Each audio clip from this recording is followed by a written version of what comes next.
The invitation to Christmas dinner at my parents' house came with its usual passive-aggressive conditions. "Just bring yourself, honey," Mom had said over the phone.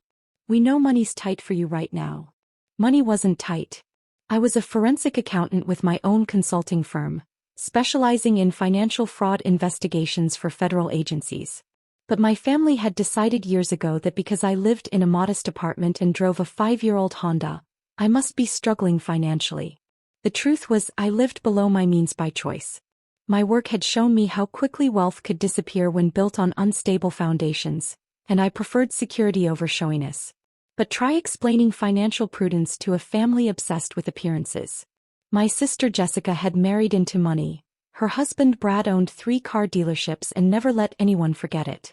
My brother Marcus worked in pharmaceutical sales and leased a BMW he couldn't afford to maintain the image of success. Both of them lived in McMansions with underwater mortgages, but they looked prosperous, which was all that mattered to my parents. I arrived at my childhood home on Christmas Eve to find the usual setup. The formal dining room table was set for 8 with Mom's best china and crystal. Place cards indicated where everyone should sit. Mom and Dad at the heads, Jessica and Brad on one side with their twin daughters, Marcus and his girlfriend on the other side. At the far end of the table, almost in the kitchen doorway, sat a single place setting with a paper plate and plastic cup. "What's this?" I asked, pointing to the obvious exile seating. "Oh, that's yours," Jessica said breezily, not looking up from her phone. "We thought you'd be more comfortable there." "More comfortable, why?" "Well," Mom said carefully, "it's closer to the kitchen if you need to help serve. And honestly, the good china makes some people nervous. We don't want you to feel pressured." The implication was clear. I couldn't be trusted with expensive dinnerware, and my proper place was as unpaid help, not family. Marcus looked up from his conversation with Brad about golf club memberships. "Besides, you probably can't relate to most of our dinner conversation anyway. We were talking about vacation properties and investment portfolios." "I'm a forensic accountant," I reminded him. "I work with investment portfolios every day." "Sure, but that's different from actually having one," Brad said with his trademark condescending smile. "No offense, Emma, but there's a difference between understanding other people's money and having your own." I sat down at my assigned seat, the paper plate stark against the mahogany table. From here I couldn't even see most of the family clearly. I was essentially sitting at a separate table. During dinner, the conversation flowed around me as if I wasn't there. They discussed their children's private school tuition, upcoming trips to Europe, and the new luxury cars they were considering. When I tried to contribute, I was either ignored or patronized. "Emma, how's your little accounting business going?" Dad asked during dessert, the way someone might ask about a child's lemonade stand. "It's going well. I just finished a major investigation for the Treasury Department." "That's nice, dear," Mom said absently. "Jessica, tell us more about the kitchen renovation." After dinner, as I helped clear the table, I overheard Marcus talking to Brad in the living room. "I feel bad for Emma sometimes," Marcus was saying. "Living in that tiny apartment, driving that old car. Do you think we should set up some kind of fund for her?" "A charity fund?" Brad replied. "That's not a bad idea. Maybe we could all chip in, help her get back on her feet." "Get back on her feet from what?" I asked, entering the room. They both looked embarrassed at being overheard. "We're just worried about you," Marcus said. "You seem to be struggling." "I'm not struggling." "Emma, there's no shame in needing help," Jessica added, joining us. "We're family. If you need money." "I don't need money." "Then why do you live like you do?" she pressed. "That apartment, that car, shopping at Target instead of proper stores. If you're not poor, then what's your excuse?" The conversation was interrupted by my phone buzzing. I glanced at the message and felt my stomach tighten. The text was from Agent Rebecca Chin at the FBI's Financial Crimes Division. "Package delivered. Subjects took the bait. Moving to Phase 2 tomorrow." I'd been working this case for 8 months. The buildup. What my family didn't know was that their concern for my financial well-being was about to become irrelevant. For the past year, I'd been documenting a complex fraud scheme that reached into the heart of our own family. It had started innocently enough. Marcus had mentioned at last year's Christmas dinner that he was making incredible returns on some investments. Brad had boasted about a guaranteed real estate opportunity that was making him rich. Even my parents had casually mentioned their sudden ability to afford luxury vacations and expensive gifts. As a forensic accountant, I knew there was no such thing as guaranteed returns or risk-free investments that consistently outperformed the market. When family members started throwing around terms like exclusive opportunities and insider information, red flags went up. I'd started paying closer attention to their conversations. Marcus had mentioned a financial advisor named Douglas Reeves who was managing investments for select clients. Brad had talked about real estate deals that required cash payments and promised returns of 15 to 20% annually. My parents had invested their retirement savings in something they called a private equity opportunity that had already doubled their money in 6 months. None of this was possible through legitimate means. I discreetly started investigating Douglas Reeves and discovered he was running a classic Ponzi scheme. He was taking money from new investors to pay promised returns to existing investors, while siphoning off millions for himself. The real estate deals were fraudulent, properties that didn't exist or were vastly overvalued. The private equity opportunities were fictional companies with no assets. My family had invested over $800,000 collectively. Marcus had put in $200,000 from his sales commissions. Brad had invested $300,000 from the dealership profits. My parents had handed over their entire retirement savings, $250,000, plus a $50,000 loan they'd taken against their house.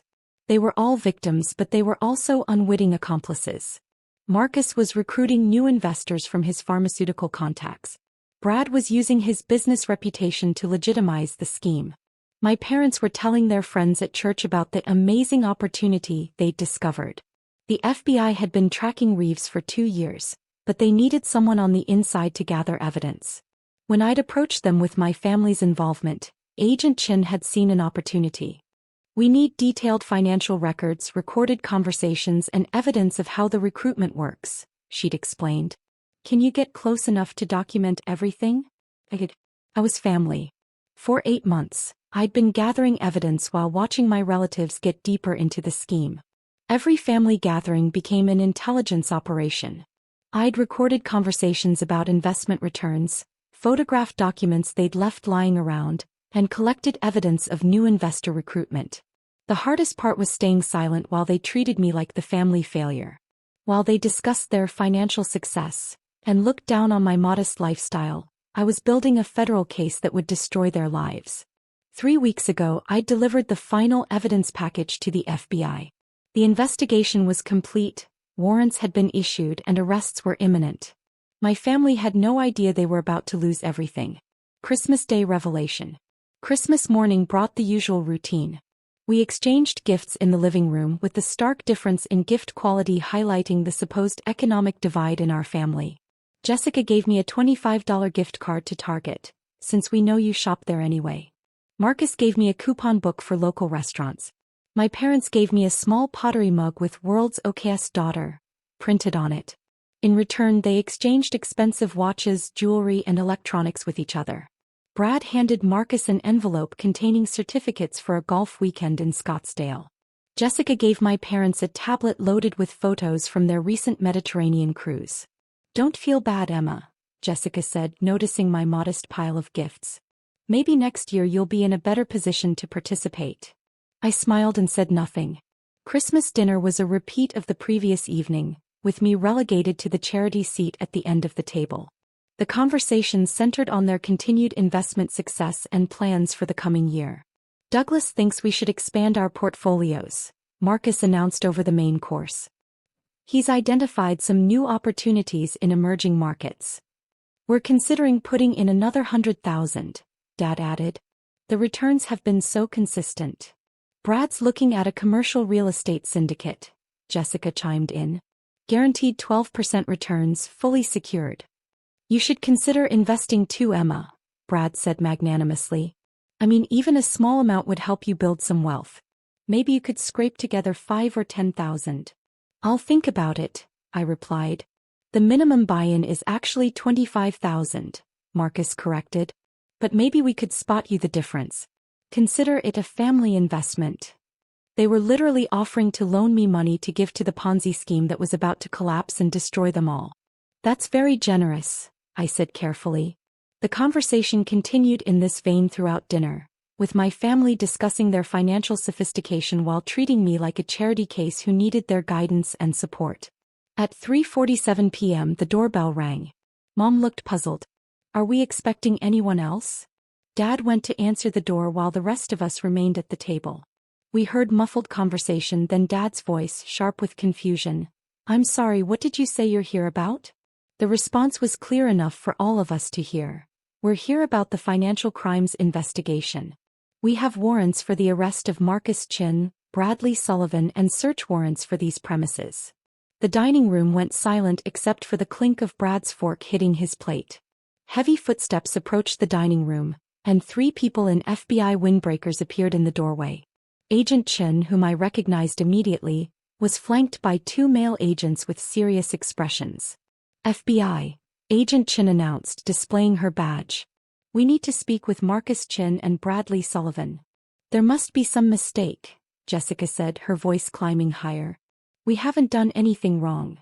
Sir, are you Marcus Chin? One of the male agents asked my brother. Marcus had gone pale. Yes, but I don't understand. You're under arrest for conspiracy to commit wire fraud and money laundering. The agent moved toward Marcus with handcuffs. You have the right to remain silent. This is insane. Marcus shouted. I'm an investor, not a criminal. Mr. Sullivan, Agent Chin addressed Brad. You're also under arrest on similar charges. Brad stood up abruptly, knocking over his chair. What charges? What are you talking about? The Douglas Reeves investment scheme, Agent Chin said calmly. We have evidence that both of you recruited new investors while knowing or having reason to know that the investment opportunity was fraudulent. We didn't know anything. Jessica screamed. We were victims. Ma'am, we'll need to speak with you as well, Agent Chin said.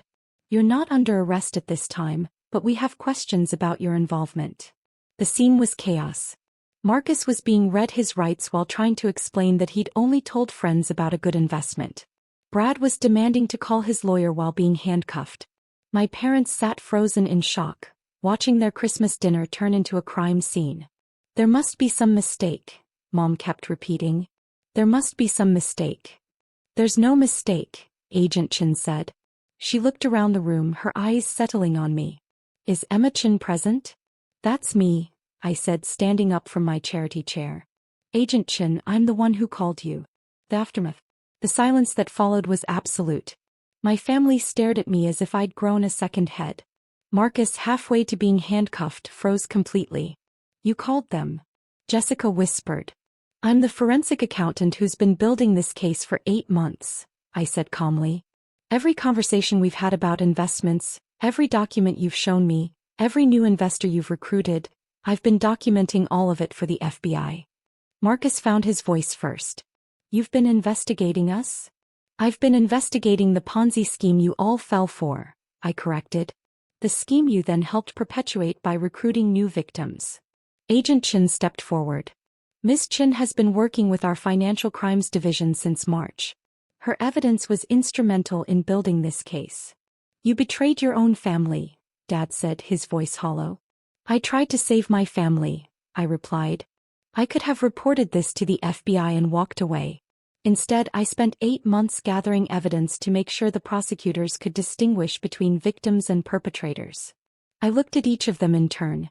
Marcus, you recruited 12 new investors from your pharmaceutical contacts. That's not being a victim, that's being an accomplice. Brad, you used your dealership's reputation to legitimize the scheme and brought in 6 new investors. That's criminal conspiracy. We didn't know it was fake. Marcus protested. You knew the returns were too good to be true, I said.